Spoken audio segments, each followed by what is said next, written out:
说书难在哪儿知道吗？难在就是过去说书也是怕这个，就怕底下站起了。您那句话不对，这应该怎样怎样，让人问住了。我们这行最丢人的事就是让人问住了，那别干了，对不对？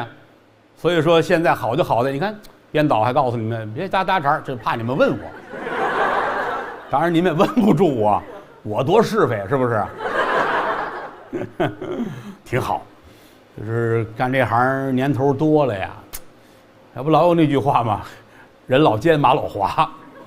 我虽说也没这么老，我也没这么奸猾，但是就是经历的多了一些，我就愿意站在别人的那个位置啊，那个角度去考虑一些事情。其实谁都不容易。我记得我30出头，德云社刚有点起色的时候，有时候看网上谁要骂我，也真挺生气的。哎呀，那不是那样的呀，他冤枉我呀。但是后来就想开了，人也没有真那么恨你，人家也是说着玩儿。好多事儿你知道是，别人说不是那么回事儿，啊，不用正经。就跟好多年前我老看有时候报纸，嚯，郭德纲曾经偷盗过戏剧服装。哎呀，我看完我都惊呆了。我后来真仔细想过这个事儿，我真想过这件事情啊。我后来想这个事儿它不是没有原因的啊。这个我有一段时间在文化馆上班，文化馆您各位都知道哈。有一次收拾屋子，归置仓库，就那个装那个老电视，这么大个电视盒子，收拾出这么2盒子那个扭秧歌了呀，唱小戏儿的那个衣服，就扔在那儿，扔到我们这个后头那个不是锅炉房，因为后边是做饭的那屋。我们有一王师傅做饭特别好，在他那灶台旁边就堆在那儿，没人要。我们那儿呢，我有一个说相声的老师啊，靳金来先生，他的孙子就是现在德云社的靳鹤兰。他爷爷没事就喜欢呢听河北梆子，啊，说你们今儿收拾屋子找出服装来，我说对，我说就什么都有，都在那儿扔着了。下午那哪儿那个小梆团小的那种，比群众业余活动的强点那个，他们唱四郎探母，短件龙剑，建议杨四郎穿的建议，短件龙剑，你那堆里边有吗？我说我哪知道，那年头我也不懂啊。我们爷俩就上这翻腾去了啊，翻腾完了也没有啊，就咵了一扔。我说你们就要了要没要就拽了就完了，哎，就这么个事儿。后来这个让人传出来说郭德纲偷盗什么贵重戏装，我估计啊，就那俩纸箱子能卖10块钱。但这个东西呢，有时候到今天我有时候上网，不管是头条啊、微博上，还好多人郭德纲你还曾经偷盗贵重戏剧服装。我一瞧，好，这大哥在陕西，这大哥在贵州，他怎么会知道当年这个事情呢？他也知道这是假的，但是这么说他能解恨？天下的事不就这样吗？假作真实，真亦假；真作假实，假亦真啊，挺好。难为大伙儿这么支持，这么捧。我这个能力一般，水平也有限，朱砂没有，红土为贵。所以说您各位觉得郭德纲还能听，就是咱们有点人缘儿。其实搞艺术啊，不管说书唱戏说相声，干到最后拼的就是个人缘儿。有人说你不说拼的最后是文化吗？也对，拼到文化指的是专业技能，至于其他的拼的是人缘儿。观众要是爱你啊，怎么都对。这词儿多了记不住，弦儿高了够不着，没板儿凉调，台上画出来跟大老猫似的啊！走起来浑身难看，观众喜欢，好，这是他的特色，我们喜欢啊。就这玩意儿吗？他要不爱看你，那你万也好不了了。所以说，拼到最后拼的就是个人缘儿，有人缘儿就有饭缘儿，这两者是一回事儿啊。好多人都问说，你这3样说书唱戏说相声，你最爱哪个？我最爱肯定是最爱唱戏，因为80年代末期说相声也不挣钱，我那会儿岁数也不大，你说相声也看不出前途来，从兴趣出发是更喜欢唱戏啊。你比如说我跟我们那个相声前辈，我们的泰山北斗少马爷马志明先生聊天的时候，马先生也说过这一点。他说我小时候就是喜欢唱戏，不爱说相声。为什么呢？他老人家年轻那会儿说相声，不是您现在看的什么园子茶馆，没有那个呀，那都破的都不行了。底下有那个破板凳，有的摆个木头墩儿就算凳子了。人家花仨瓜俩枣的听相声，你说那个看着有什么兴趣呢？对不对呀？这就是为什么我跟后台聊天，我说我必须让这行业好，我得让你们挣了钱，才让有更多的人觉得这行业还有点意思。你不能说这行穷的不行了，人家跟家吃的好好的，上你这儿来一块天天要饭来，你这个行业就没有存在的必要。所以我必须要让说相声的好，对吧？所以这是一个生存的愿望。所以那会儿马先生就说了，说唱戏多好啊！台上穿着蟒袍啊，围着玉带，台上那个状态。所以我当时也是如此。你想80年代末期，说相声上哪儿挣钱去，对吧？当时倒是也有专业团体，那会儿团里边人家说了，说相声的这团每个人啊，比如说你挣300块钱，哎，不给你300块钱工资，你每个月交300块钱工资，然后就是放你出去自己挣钱，哪那么容易呀？对不对？尤其是80年代末期，一月300，那搁到现在那还了得呀！所以说实在是看不见前途。那会儿唱戏我还挺高兴，我唱戏我记得最开始的时候，我们那会儿唱戏是小班儿，就是不是国家院团。这就后来好多人咬吃我的地儿，说郭德纲唱戏并不专业，因为他不在国家院团拿国家工资。我确实没有在专业院团上过班儿，哎，拿这种演出费拿国家工资我没拿过。当然您也不能按这个来决定一个演员是否专业。我现在说相声我也不在专业院团，那这么说我说相声是业余的了，那我说相声是业余，你们告诉我谁是专业的呀？那不就抬杠了吗？那这打架了，那就没有意思了啊！咱就说这个事儿。所谓的小班呢，就是民营团体。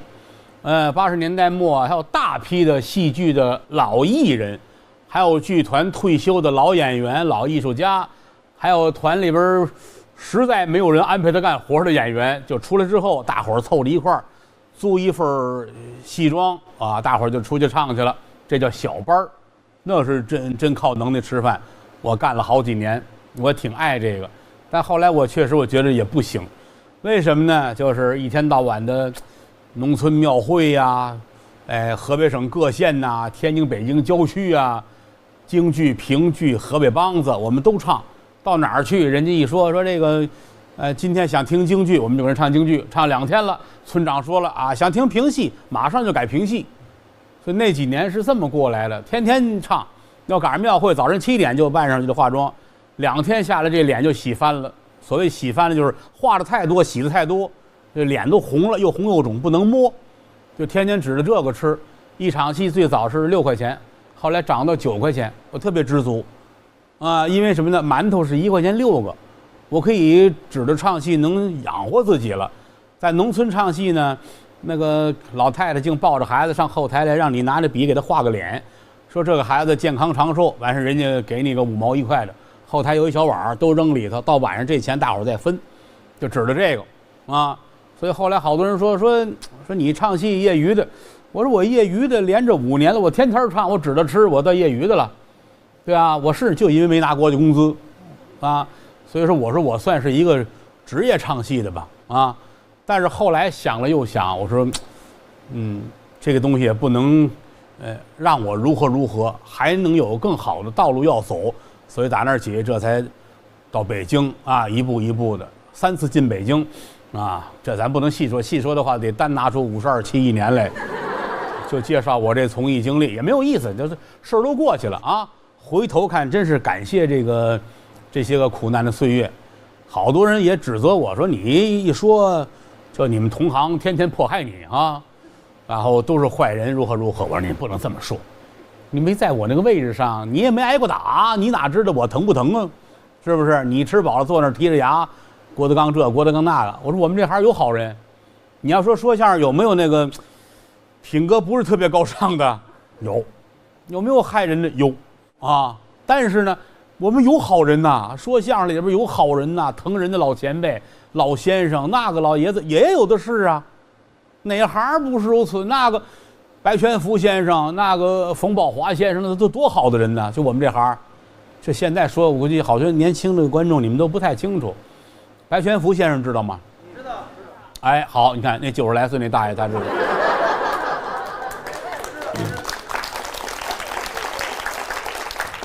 白全福白先生，我得管人叫师爷，就我们这一辈儿的啊，都得管人叫师爷，比我们大，人宝字辈儿的，啊，当年人家就是老北京啊，过去天桥有云里飞，那就是人家家里边的，啊，后来白先生到天津曲艺团，跟这个常宝霆先生一块儿说相声，大伙儿说常白指的就是他们2位，那个白老爷子那个疼人，不是可爱，哎。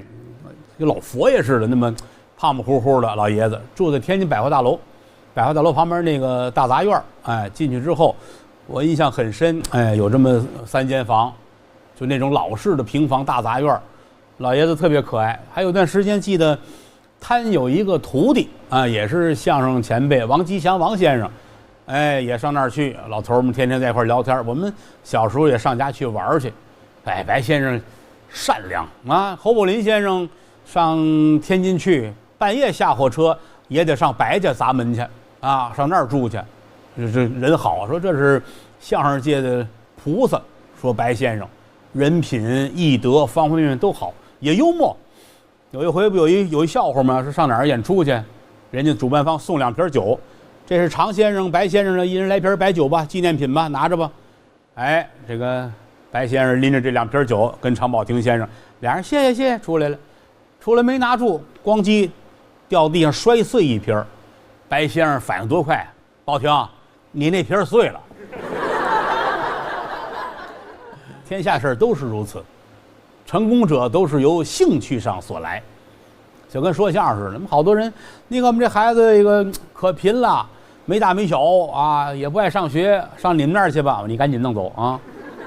好家伙，又不会说话，又没个人缘，凭什么我们这儿收容所呀？我们得要好的呀，好的来到这儿都未必学得出来呀，难就难在这儿了啊！现在有时候回头一想，我觉得这一路这几十年走过来，祖师爷待我不薄，真的，给我提供了好多的学习的机会。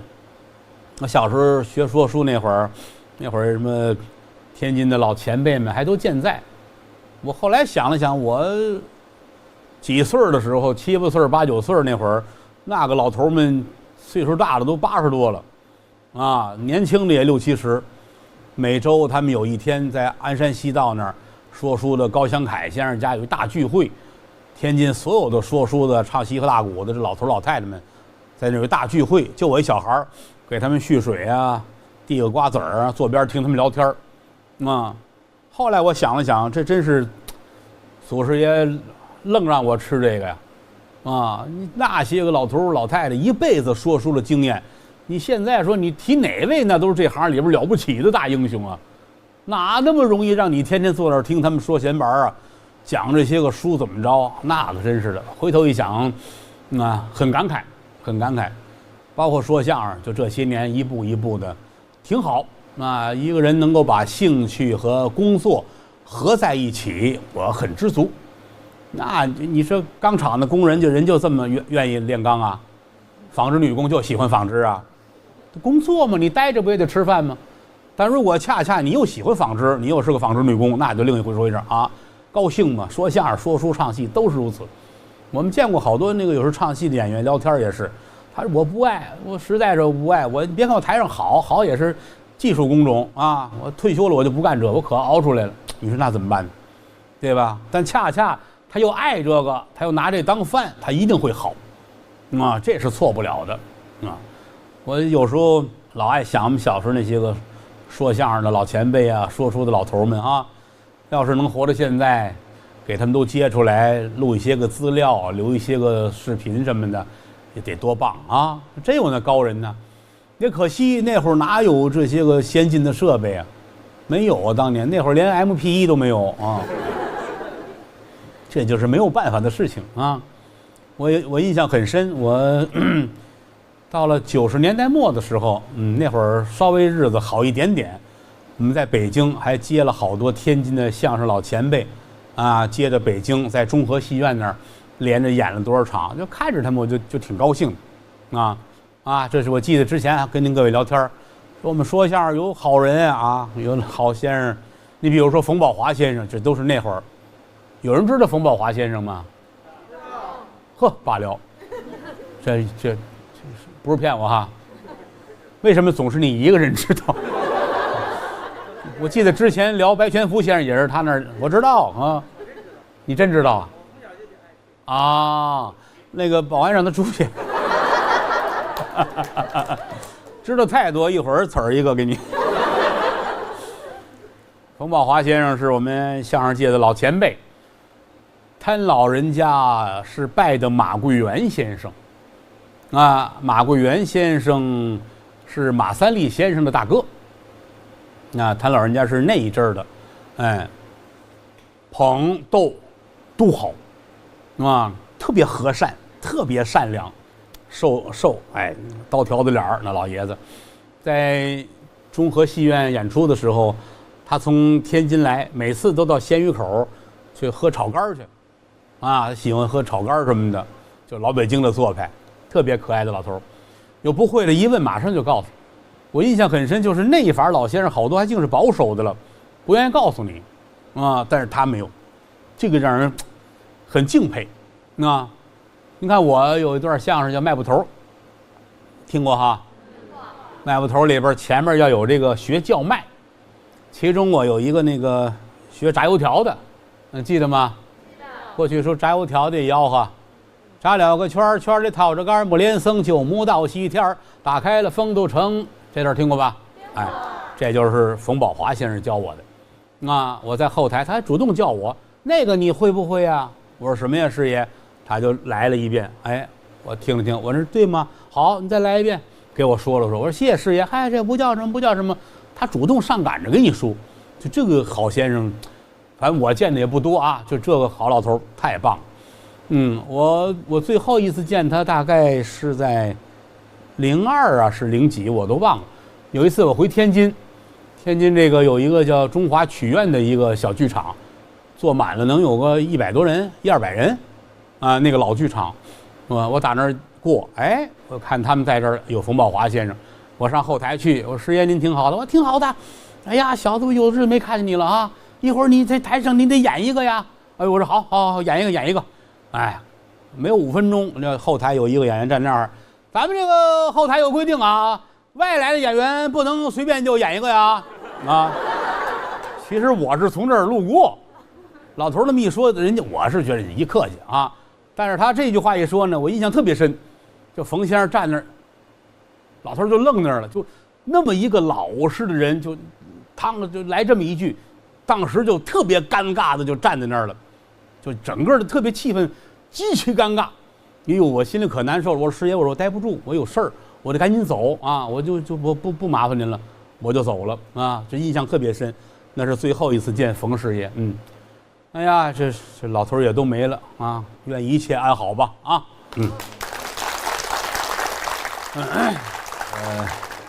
每次一说书我就觉得自己是个有用的人。打这桌子往外一走，我就觉得完了。我的领地就这几尺，这是归我负责的出了桌子，你们说了算。挺爱干这行的，这无穷的乐趣，真的。你哪怕说外国有几个国家给我让我当皇上去，也没有，反正是说书谈古论今。过去讲话这叫座谈今古，当然过去人家说书也跟现在不一样。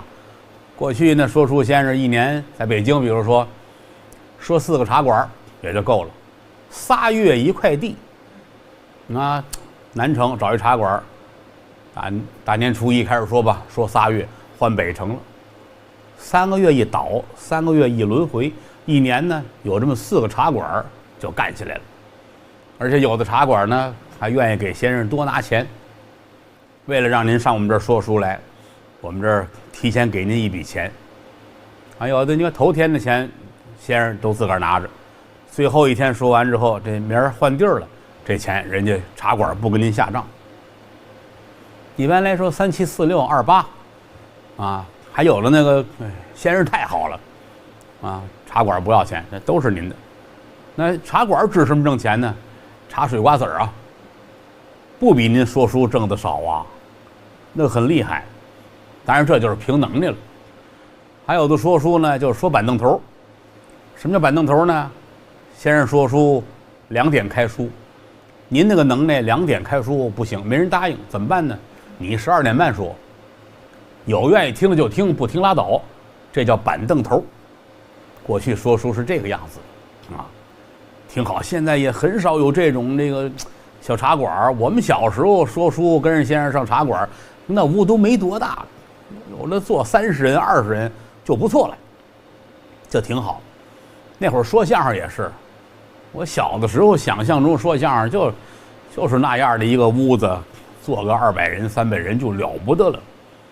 后来我们这相声越说越热闹了，场地越说越大了啊！我见过最大的场子就是体育场坐10万人，那是迄今为止我演过最大的一个场。后来我是再也不干这个，观众跟我谁也看不见谁。体育场那不是体育馆啊，体育馆的房子有盖儿，体育场没盖儿。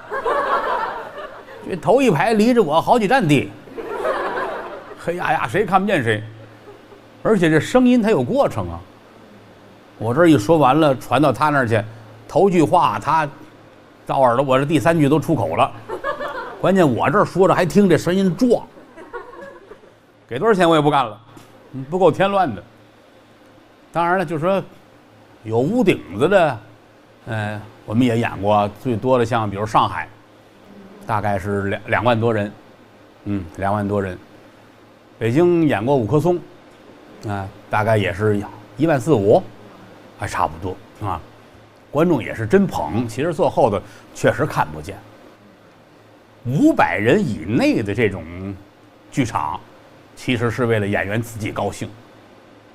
啊，我能看得见你们，你们瞧得见我。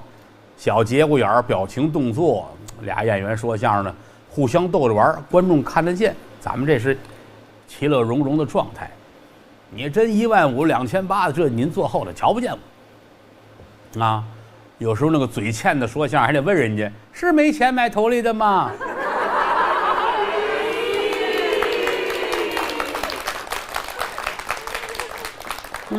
有时候他们跟我聊天，说这个没事不愿意出去个旅游吗？看看大好河山。我说我打12啊，就天天看大好河山，满处去这儿演那儿演。你要说旅游，已经打动不了我了。无论到哪儿去，一落地到酒店，我就不再出来了。啊，然后跟酒店里写点东西啊，听听戏，睡到转天。中午起床之后。早先呢，中午还愿意跟孩子们一块外边吃，所谓外边吃就酒店里头，啊，那就叫外边吃了，啊，到现在越来越懒，说头天您怎么着？我说中午啊，比如说给我来一炒饭，来焖饼，或者此地什么烙饼摊鸡蛋好，来一这个，屋里不有泡面吗？你再给我来点榨菜，这就是我丰盛的午餐了，我就够了。吃完之后，下午再躺一会儿。顶个4、5点钟，你们接我下后台就行了。演完回来一睡觉，转天给我送机场，我就回去了。这就是我出去演出。我不像他们，您于老师到哪儿去？过去逛逛花鸟鱼虫市场啊，古玩市场啊，古玩市场买点工艺品什么的啊。啊，你高峰高老师无论到哪儿演出，逛逛动物园，看看狮子老虎，哦，这是斑马啊，看看。这是挺好，有时候我愿意让他去，我这弥补一下童年，我对他，也没带他逛过动物园那些年，也长大了，愿意逛逛就逛逛吧，就挺好的啊。出门倒是也长见识。我之前我在台上说相声，我还跟大伙聊，我说你们是不知道，就这些年在外头，我们发生了些个事情，见那个各式各样的演出方啊，交那个不同的朋友。我上银川演出，真把我感动坏了。落地之后，人家主办方拿车接着我们郭老师走，带您吃饭去，请团队，啊，我说好，别太复杂，不，但一定是最高规则啊。我说好，开车，我说吃半天还没到，我说咱吃什么去？您到这儿，请您吃海鲜。我说大哥，我说你看路边卖羊杂碎那摊儿了吗？你给我撂到那儿就挺好。我跑到银川吃海鲜来，说我们这是发自肺腑。我说大哥，我知道，就人实在，他觉得吃海鲜就得多好，他可不知道我天津人，我刚打海边来，我跑到银川吃海鲜去了，这让人很感动。我说你不用这么费劲，就是你们吃什么，那个什么面条啊，就你那个烧饼啊，那就行了啊，羊杂碎这个我来碗我就很好了，就如同我过生日了。你可千万别弄那个，好家伙，弄一桌金碧辉煌，啊，摆什么冒着冷烟那个，咱别费那劲，啊，我说我可好养活了，啊，就说跟说笑话似的，人家还觉得怕不合适，但对咱来说，咱不是那么想啊，咱哪能那样去？当然也有那，比如说当初20年前我们头一次做山西商演，山西那几位妾爹也把我弄着了。我祖籍是山西。我们家是明朝弘治11年由打山西迁出来的，山西汾阳，我祖籍是那儿，明朝，啊，当然现在也没有什么亲戚在那儿住了，这对不上号了啊。那回把我气乐了，啊，那哥们可能也是没怎么干过这个，我印象特别深。我说你弄点水喝呀，哎，好，他出去了，半天拿进来了，拿3瓶水，矿泉水，因为一般到哪儿演出就说要点水，最起码1包1包矿泉水。对吧？这怎么2瓶3瓶？后来有人告诉我，您别喝碳水啊，他外边找了半瓶给你兑的。兑完之后拿进来，啊，他告诉我别浪费，不能这样，别浪费啊，对吧？我记得特别清楚，当天晚上到了就10点11点了，接我们吃饭去。我说那个千万别麻烦啊，我说刀削面，你不是刀削面好吗？吃点面。我就记得他那脸上都乐开花了，好。后来我经纪人跟我说，我那经纪人王海，你跟他说什么了？我说我跟他说要吃碗面，他上后厨了，告诉我什么炒菜都不要，就吃面。啊，我说我没说别的，弄点凉菜什么也行。我说我就差着，对，他就说去了，他肉的一概不要。啊，我说那你说怎么弄啊这玩意儿？我当年这都是真事儿。啊，你哪说理去？啊，一行这干这行时间也不短了，越来越觉得这有意思。小时候刚开始啊，什么也不懂，就觉得好玩，但是慢慢的才知道不容易，尤其这个说书比说相声还难，最难就是说书。第一，你比如说三国，你得看过三国吧，啊，你得知道人家《三国演义》这是怎么回事。看完《三国演义》，你得看看《三国志》，一个是演义，一个是志，它不一样。您就研究每一个写书的人，他为什么这么写？这一杆笔，列位啊，为什么这么写？过去不说吗？七寸毛竹握手中，半文半武半书生。可来池中饮墨水，饱来纸上抖微风。上殿动本文武剧，入庙流诗神鬼经。此笔落在仇人手，敢笔杀人斩将风。就在这儿了，就这个笔要写点东西，那个害人呐，一门灵。你弄个刀，你顶多词儿一个就完了。他这个东西千年文字会说话呀，对不对？咱写一个啊，比如说那于老师爱烫头，写这么一个，这张纸只要他在。过3000年，人家就拿我这当真的了，可不就这么简单呗？你现在你研究这个研究那个，也是大伙儿坐一块儿猜呀，哪那么有准谱？那恐龙你们谁没见着？对不对？咱根据骨头，咱是猜可能是长那样，你怎么知道他身上没有什么红毛绿毛呢？对不对？号甩一辫子是那样的，这只能是分析，它不是事实啊，对不对？眼见之事悠然假，何况这个？这就跟你看，这说闲话就是有时候我晚上睡觉前我也没事儿，我这捧着个 iPad 捧着手机也看点新闻什么，有时候看完之后我也很感慨啊。你包括有关我，就是我发现有谁，我找了几张我的照片啊，有印象吗？各位，我们跟几位相声名家在一起要签一个东西，啊，哎，我那手势是那样的，啊，然后人大伙儿解读的五颜六色的，人家都比我岁数大，身份高，一人拿一杆笔签，不，您先来，来，这叫谦让。他翻照片，他特意一帧一帧的找到一个最适合他配文字的那个状态，他把这张给你贴出来了。你那哪说理去，对吧？张文顺张先生出殡，灵堂人家来了，我送人家，人家是好意，我跟你说呀，怎样，他们给配啊，这要发火了，要打人了，谁告诉你的啊？你这天下的事儿，他就很难说啊。但是呢，也正确，为什么呢？你郭德纲，你二骂，你还挣钱了呢，对吧？哎，许你挣钱，就许人骂你，这叫天道，好处都是你的，那就没有王法了。所以我老是这么想。你说你不这样，你天天跟自个儿较劲，这日子就没法过。人难得就是有知音啊！这个你看这个废物，这先生，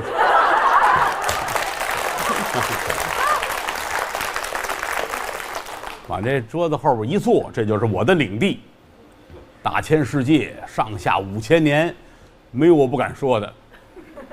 这些年说了不少书了，因为打小先学的评书嘛，哎，7岁学评书，9岁学相声，80年代末又唱了5年的戏，这就是我的履历啊。这些年也没拿过什么奖，很遗憾。哈、行，我赶不上买个奖杯去。哎，我得过奖，我想起来了啊。有一年我参加过唯一的一个电视台的相声大赛。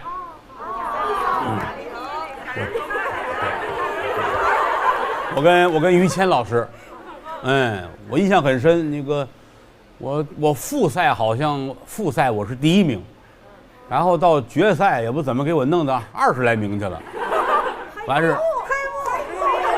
黑幕是肯定是黑幕啊，黑幕肯定黑幕，好像拿了个3等奖啊。哎，好有这么回。因为又过了些年，我后来因为我跟那个组委会很熟了，我跟他们聊天，我说你们那玩意儿讲理不讲理啊？哎，没事，别着急，别生气，咱们是哥们儿。又给我做了一个奖杯，写个组委会特别奖。我打那起我再也不参赛，你们天天跟过家家似的。所以说，包括后来孩子们，我们这演员参赛呀，不管是什么喜剧类的什么，去之前我都嘱咐，别太往心里去，啊，它终归它是个节目，在整个节目里边呢，你扮演冠军，你扮演被淘汰的，那又不争房子又不争地，你说你死我活，你犯得上吗？是不是？你玩不起了就有点啊，所以说不重要。啊，不重要。至于说有没有黑幕这个玩意儿，列位有句成语，无黑幕不得云。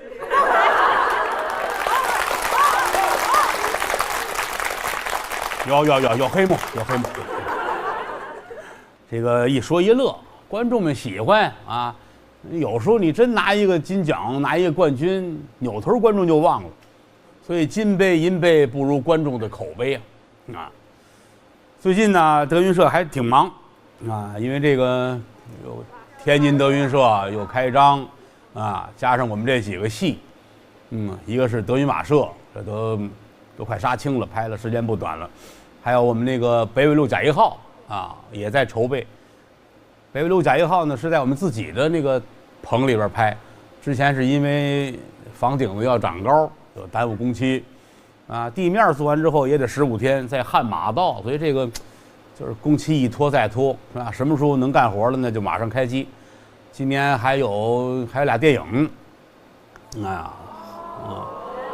是啊，好多人都一听我拍戏都顿足捶胸的啊。这个他是这样啊，你看我们有时候谈事儿啊，我们自己团队的人老鼓励我，啊，我们郭老师是有电影情节的，我说你住口。咱有时候跟平台聊，跟什么别的公司聊，人家愿意高抬我啊，说我有电影情怀，我这呢，我说没有。我说相声说了多少有点成绩，说书观众也爱听，唱戏也能卖钱，我说人生足矣，还样样都好，要疯啊你啊！